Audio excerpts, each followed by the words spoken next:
श्रीमते रामानुजाय नमः। श्रीमते निगमान्तमहादेशिकाय नमः। श्रीश्रीनिवासाष्टकं गुणैः प्रवरधि बलप्रभृतिभिस्त्वमेव प्रभुः। प्रयासगतिगोचरं श्रुतिशिरस्सु यद्वैवतं त्वमेव सुलभोऽधुना वृषगिरौ सदा श्रीनिधिः।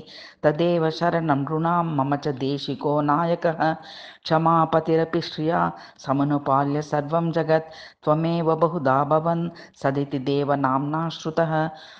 रुचिप्रथममण्डले तदनु षष्ठके छन्दसि गिरीशकमलासन प्रकृतिवैभवे रूह्यसे। श्रेयः प्रतिरपारधि परिसरेषु सन्दृश्यसे।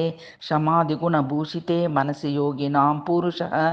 सहस्रनयनादिभिः पुरुषसूक्त उद्घोषितः।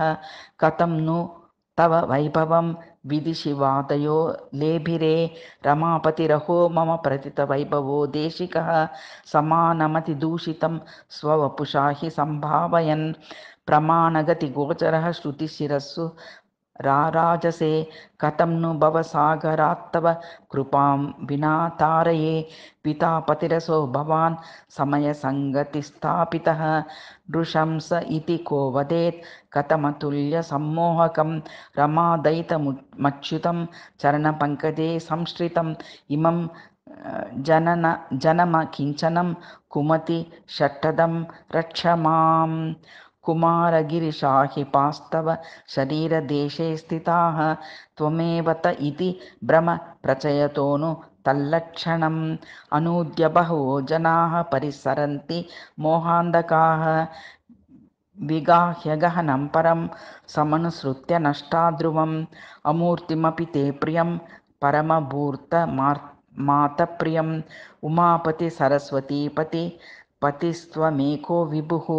श्रुतिस्मृतिसमन्वये निरुपदि प्रमाणैस्तदा बुधाः पदमवाप्य ते समदि जग्मुरापध्वनं। गुणेश गुरु भक्तितस्त्वयि समाप्य सप्रश्रयं। जिहासति स रतिं भवे भवति पुष्टधीमान्नरः। विरुक्तिसमतोलनं त्वयि रतिं मतिं गच्छति। विमुक्तिपति सञ्चरन्नमृतमश्नुते ह्यन्ति मे। श्रीश्रीनिवासाष्टकं समाप्तम्।